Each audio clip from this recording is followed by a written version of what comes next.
Welcome to Getembe Electricals. Today I'm going to show you the worst wiring I've ever seen. Now this is the wiring I'm talking about. We found a short. As you can see, this electrician who came here, instead of changing this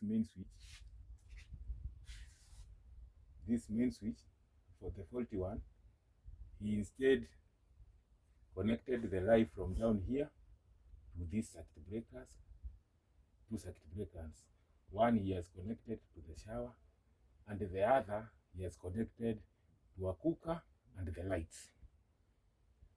In every circuit, you need to have circuit breaker for lights, another circuit breaker. They must be different. So this is the most disturbing wiring I've ever seen. As you can see, he has used an earth wire. For an electrician who doesn't understand electricity well, this might kill him. This wire is using a yellow wire.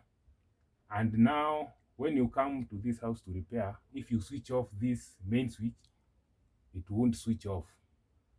The electricity will still will be on. It will be switched off. So this main switch, as it is here, it is useless. So we have this wire here.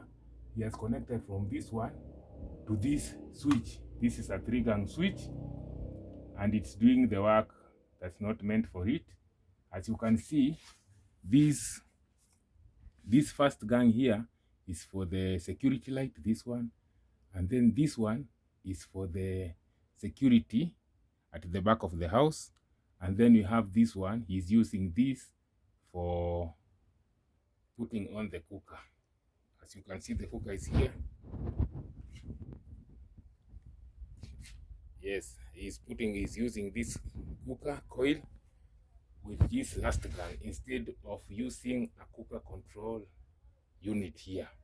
You cannot connect the cooker. It's very long to connect the cooker to this switch, and again it's connected to this switch, and again to the lights. So it's the worst wiring I've ever seen, ever. Like and subscribe for my next videos.